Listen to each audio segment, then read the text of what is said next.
which is kita dah tahu, dah sadar bahawasanya the tip of 1.11%. Alright. Now, what do we do here? Maksudnya hari ini sangat-sangat precious. There's no other way. Untuk buat apa? Amalan sedekah yang dipanggil kurban. Sedekah lah sebenarnya, kan? Amalan kurban. Yang nak diceritakan ini, apa cerita dia? Seandainya Kak Zara, Cik Nazrul dan semua yang lain, pada tanggal 10, 11, 12, 13 Zulhijjah ini, yang related dengan kita hari ini, bulan ini adalah 28 Mei. Kebetulannya gaji ni. Gaji.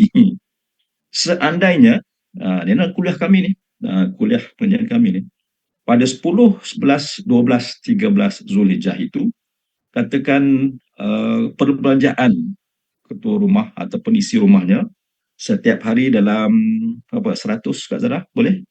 100 ataupun 150 reasonable. Yang reasonable lah, maksudnya bukan makanan yang luxury, bukannya makanan yang basic, tapi reasonable. Katalah 100 lah, 100 ringgit satu hari. So katalah pada 10, 11, 12, 13, jadi 100 kali dengan 4 hari, ada 400. Setelah apa? Setelah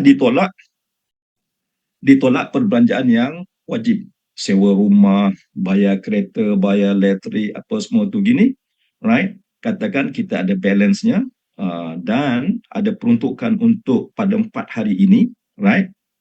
4 hari ini, net balance itu ada 4 ke 400. Nah, compare dengan harga satu bahagian korban.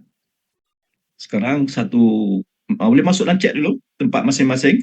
Sekarang berapa harga korban satu bahagian? Boleh masuk dan cek. Yang sekarang. Kita tengok mana yang paling murah. Ada kata 800. Lagi 780, 8,5 lembu ya. That's right, 750, 9,5 mungkin lembunya besar. Right, lagi 820, kata nampak tak? So this is the point. Harga satu bahagian korban rata-rata is about 700 to 800 lah. Kata yang paling murah kita cari jumpa 700, 7,5. Now ini yang menjadi kira bicara.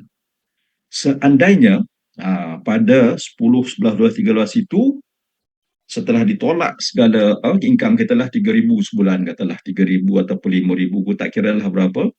Tolak yang wajib, sewa rumah ataupun bayar rumah, tolak kereta, tolak petrol, tolak tu, tolak ini, jeng, ada balance tadi melebihi harga satu bahagian. Faham kan? Melebihi harga satu bahagian korban, maka apa berlaku? Maka dia menjadi sunat muakkad. Ibadah korban tadi menjadi sunat muakkad. Apa maksud muakkad? Sangat-sangat dituntut. Dan yang parah lagi, seandainya satu ahli rumah itu tak ada yang buat, ataupun satu keluarga satu rumah tadi tak ada yang buat, dia masuk dalam kategori sunat kifayah. Ibadah itu ibadah sunat, tetapi jadi kifayah. Maksudnya, kena ada salah seorang yang buat. Kalau salah seorang tak buat, seluruh ahli keluarga itu dalam keadaan apa? Makruh. Apa maksud makruh? Allah Ta'ala benci. Kita kalau kawan benci, apa kita rasa? Tak bestnya. Kawan baik tak benci, lagi tak best. Kalau mak benci, aduh. Ahli keluarga benci, aduh. Ini Allah yang Maha Pengasih yang benci. Allahu Akbar. Jadi inilah satu awareness yang kita kena sadar, bahawa 4 hari tadi, kan? 10, 11, 12, 13, duit kita banyak. Nak beli satu bahagian, anytime kan. Jadi oleh kesedaran ini, teman-teman sekalian, ada satu suri rumah, dia tak kerja, suaminya bagi duit setiap bulan, dia ngumpul tau. Tak ingat saya, berapa ringgit sehari dia kumpul. Jadi satu hari itu, jiran saya bagi tahulah, ini isteri yang buat korban. Dia kata dia terkejut, duit yang dia bagi setiap bulan, isterinya ngumpul. Sampai dia boleh buat korban, ibadah korban. Wah, itu satu peristiwa betul yang berlaku lah. Kemudian bila kita belajar lagi, dapat ilmu ini, dan saya dapat satu kesedaran, this information that I receive dalam pada kuliah kami, saya kena sampaikan di sini. Dan insyaAllah, tugas saya menyampaikan hal ini kepada teman-teman dalam MBC selesai.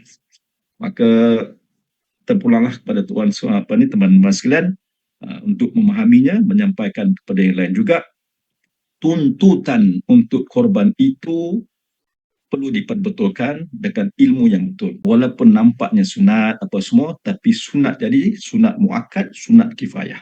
Mesej ini nak difahami, di impactnya adalah mengenai Allah benci makruh. Makruh itu pasalnya hurainya adalah di sesuatu yang dibenci. Kita dengan kawan, bos benci kita pun tak seronok kerja. Sama-sama kawan ada yang benci pun tak seronok. Betul kan? Adik-beradik, kalau ada yang benci pun tak best. Apalagi kalau mak benci, kalau mak ayah benci, kalau ahli keluarga benci kat kita. Tapi ini tuan-tuan sekalian, kebencian ini daripada siapa? Dia yang maha menyayangi. Dia yang maha kuasa.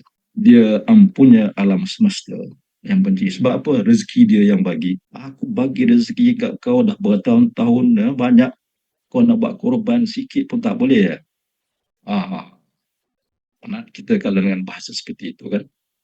Jadi mudah-mudahan ada sedikit kesedaran pada kita semua. Ada masih lagi tinggal beberapa hari lagi ni sebelum datangnya 10, 11, 12. Hari ini baru 18, hari rayanya 28 Mei, right? Telah diisytiharkan ada 10 hari ini. Jadi tengok balik, seandainya pada 10, pada 28 Mei nanti dah masuk gaji, ada duit ekstranya setelah ditolak segala-galanya melebihi satu bahagian. Sekarang ni lagilah pula ada ibadah korban di negara-negara miskin yang mana harga kambing, harga lembunya jauh lebih murah dalam 300 lebih. Jadi rebutlah peluang itu untuk mendapat keberkatan dan juga supaya kita dalam golongan Allah Ta'ala pilih.